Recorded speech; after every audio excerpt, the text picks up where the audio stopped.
Нэгдүгээр дэвтэр 8 дугаар бүлэг. Урайхан хилийн комиссарын мэдээлэл.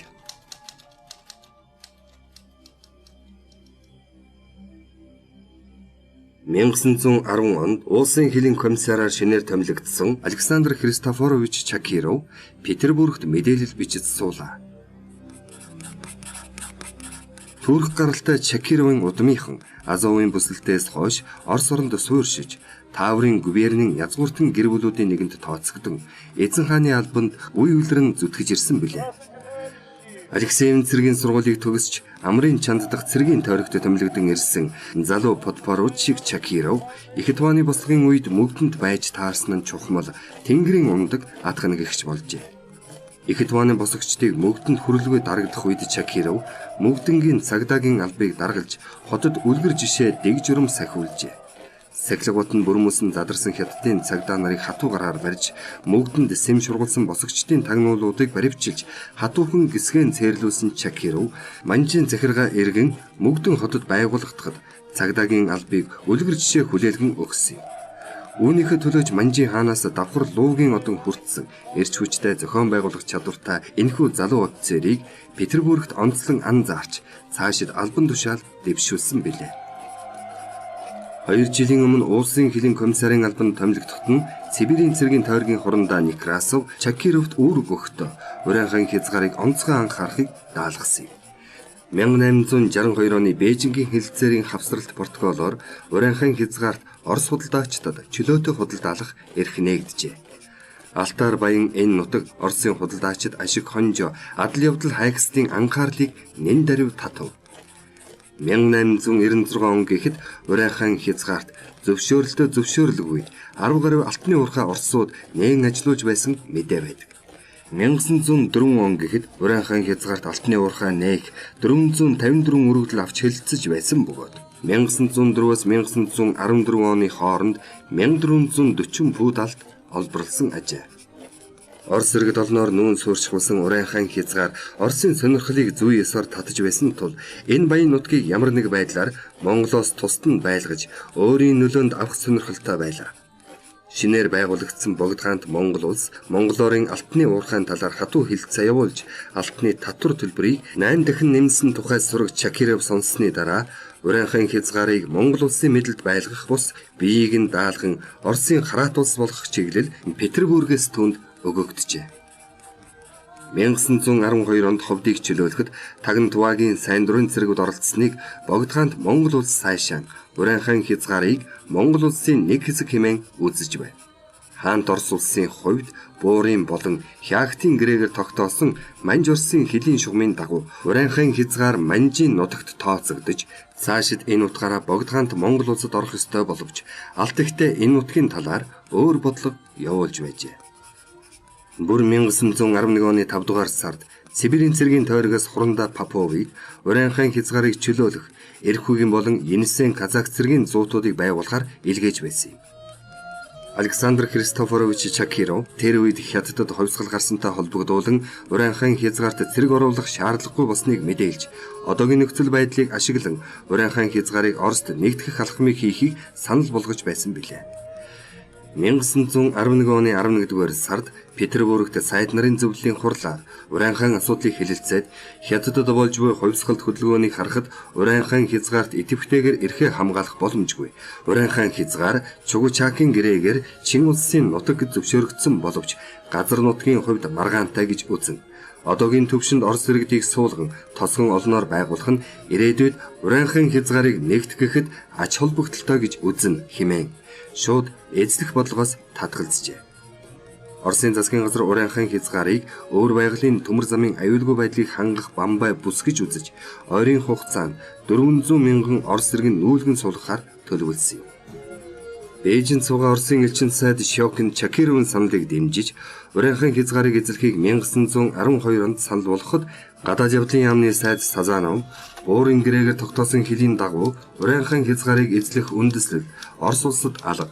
Тэнд байгаа Орос иргэдийг зэвсгийн хүчээр хамгаалах шаардлага байгаа ч гэх үндэслэл алга байна гэж няцаажээ. Эдгээр 2 дугаар Николай хаан Бээжингийн элчингийн зөв гэж зогсон боловч Оросын засгийн газар Монголын асуудлаар яриа хэлэлцээ явагдаж буйг харгалзсан Урайхан талаар идэвхтэй арга хэмжээ авахаас цааргалсан байна. Богд хаанд Монгол улс тунхаглах тухай Богд гэгэний зарилгийг Монгол овогтон оршин буй бүх нутагт түүний дотор Урайхан хязгаарт хүргэх арга хэмжээг хүрээний засгийн газар авав. Тэр цагт хүрээний засгийн газар Урайхан хязгаарыг Монголын нутгийн нэгэн хэсэгт тооцож байлаа. 1911 оны 7 дугаар сард Орос Монголын гэрээ байгуулах тухай саналаа гадаад явдлын яамны сайд Сазанов сайд нарын зөвлөлийн дарга Коковцовд оруулахдаа гадаад Монголын нутаг дэвсгэрт бараг Урайхан хязгаарыг оруулан тооцохгүй байхыг санал болгожээ. Улаастай Манжи амбан Урайхан хязгаарын даа болон Бээсийн хошууны хэргийг мэддэг байсан тул шинээр тунхаглагдсан Монгол улс Урайхан хязгаарыг өөрийн нэг хэсэг гэж үзэх нь зүйн хэрэг байжээ. Энэ хэсэгтээ цаг үед Улсын хилийн төлөөлөгч Чакиров Петербургт элдгэх хуудас бичиж суугаан энэ. Амбан ноён гомбод орж 2 дугаар зэргийн Станиславын одонгоор шагнуулснаас хойш Оросд талтай байгаа мэт боловч тэрээр туйлбаргүй түүнийг ятгах хүн ч мунтахгүйг Чакиров сайн мэдэж байлаа. Ялангуяа ховдын хязгаарт олонд нэр хүндтэй жалханц хутагт баруун хязгаарыг тохинуулах сайдаар томилогдож Улаастайд суух улс нь шашин нэгтэй Тува Урайхан нарын дунд Монголд дагаар орох санаанд түлхэц болох болжээ. Урайхан нарын дунд халах Оросд нэгдэхийн аль нь дээрвэ гэдэг маргаантай байна гэж Чакиров бичээд ер нь Урайхан хязгаарт зэрэг оруулж нэн дээр Орос улсад нэгдэхийг дахин санал болгов. Энэ хязгаар нутгийн асуудал дэлхийн дахны анхаарлыг татах нь ч юу бол гэж төгсгөлд нь дүгнэн бичээд Чакиров санаа алдан бодлогошров. 1912 оны 1-р сард Тувагийн ноёдын чуулган болж Монгол Оросын алинд нэгдэх асуудлыг хэлэлцэхэд Чакиров ихээхэн анхааралтай ажиглаж байсан билээ. Амбан ноён гомбод орж Оросд Даагийн хошууны ноён Буян Бадрах Монголд нэгдэх талыг тэргүүлэн нэлээд маргалдлаа. Гомбод орж ноён Буян Бадрахад эртнээс дургүй нэгэн бүр Буян Бадрахын эцэг Хайдав ноён Заяатын пүүснээс мөнгө зээлж Улаастан амбанд хахуул зутгаж байж амбан ноёны харьяалаас гарч Улаастан амбаны мэдлэл шилжсэнийг өөрчилж үл чадна. Тиймээс ч Буян Бадрах эцгийн эртний өрийг санагалзан хятад худалдаачдад тал өгч Монголтой нэгдэн гэсэн нэрийн дор хятадын мэдлэлд үлдэхийг санаахж байгаа юм гэсэн хов Оросын комиссар Чакировд хүргээд авчээ. Буян Бадрахыг Улаастан амны харьяанд байсан тожийн хошууных нь дэмжиж байгаагч Чакиров анзаарчээ.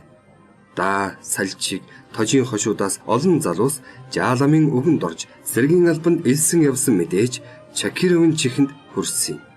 Тэдгээр Урайхан залуус ховдыг чөлөөлөхөд оролцож нэлээдэн цалин пүндүүнд нь болж Монголын цэргийн албанд үлдсэн ажээ. Удтал маргалцсны эцэст ноёд одоогоор аль нэг улсад дагаар орохыг эцэстэн шийдэхийг азнаж байр байдлыг харахаар тохирчээ. Гэтэл Петербургт явуулсан бичгийн хариу ирэхгүй байгаад Чакировын сэтгэл ихээхэн эмзэглэж байлаа. Хавар нь Петербургээс арай хич хариу ирсэн ч муухан мэдээтэй байлаа. Бээжинтэй Монголын асуудлаар явж буй хэлэлцээнд хүндрэл үүсгэхээс болгоомжилсан Петербург Урайхан талаар идэвхтэй алхам хийхээс татгалзсан тул удалгүй Тувагийн ноёд Монголд нэгдэх талд хазааж эхлэв. 1912 оны 4-р сард салчиг тожийн хошууны ноёд Балжмаа тогмод нар Монгол улсад нэгдэх саналаа хүрээнд илгээснийг худалдаачин Байлцав Чакировд мэдээлжээ. Энэ тухай Чакиров хүрээнд байгаа Кростовецд мэдээлж хүрээний засгийн газраас Урайхан нарын хүсэлтийг хүлээж авахаас төтгөлзүүлж байх арга чарга сэлхийг хүсв. Мөн Улаастан консул Хёнинд захидал илгээж засагт хааны зүгээс элд балхам хийлгэхгүй байх арга хэмжээ авахыг хүсжээ. Гэтэл Петербургээс хариу ирэхгүй байгааг нь далимдуулан амбан ноён гомд орж Богд хаант Монгол улсад дагаар орох хүсэлт бичиж илгээсэн мэдээ ирж Чакировыг бүр түгшээ. Баруун хязгаарт байсан сайд жалханц хутагт хүрээний засгийн газрын шийдвэрийг хүлээж байх зуур Улаастад суугаа Оросын консул Хёнин засагт хаан аймгийн чуулган дарга Гончиг дамб вантай уулзаж Урайхан хязгаарт Орос улс сонирхолтой байгаа тул Монгол цэрэг илгээх нь Орос улстай маргаантай байдал үүсгэнэ гэж ятгахжээ. Гончиг дамб ван хүрээний зааврыг биелүүлэхээс түтгэлзэж Урайхан хязгаарт цэрэг илгээгээгүй байна. Урайхан амбан ноён гомбод оржоос халахад орох хүсэлтийн хариуг Орос консулуудын нөлөөгөөр Богд хаан өгөлгүй удаасаар байв.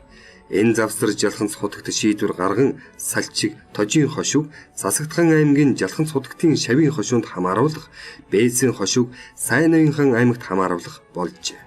1912 оны 10 дугаар сард Сазановын даалгавраар Кростовец Урайхан хязгаарыг Монголын нэг хэсэг гэж үзэхгүй байгаагаа илэрхийлж, Монголдо байгуулах гэрээнд энэ асуудал тээг болж болцсохгүй хэмээн ойлгуулсан байна. Хэрэг явдал үүгээр дууссангүй. Урайхан хязгаарт Монгол зэрэг оруулах асуудал байнгын яриа болж, ялангуяа хуучин Улаастан жанжны мэдэлд байсан Тож, Салчиг, Бээсийн хошуудын байдал ойлгомжгүй хэвээр байлаа. Хүрээнд Монголын цэргийг бэлдэж байсан Оросын офицеруудын мэдээгээр Урайхан хязгаарт удахгүй цэрэг мордуулахаар даалам ярьж байна гэж Монгол баг дарга нар цуурхаж байгаажээ. Чакиров Сибирийн цэргийн тойрогт цэрэг оруулахад бэлэн байхыг хүссэн ч Петербургийн зөвшөөрлөгөө цэрэг оруулахгүй гэсэн хариу авав. Петербургээс дипломат шугамар Монголын цэргийг оруулахгүй гэж тохирсон гэж мэдэгдсэн ч Чакировт иржгүй мэдээлэл өөр л байгаад байлаа.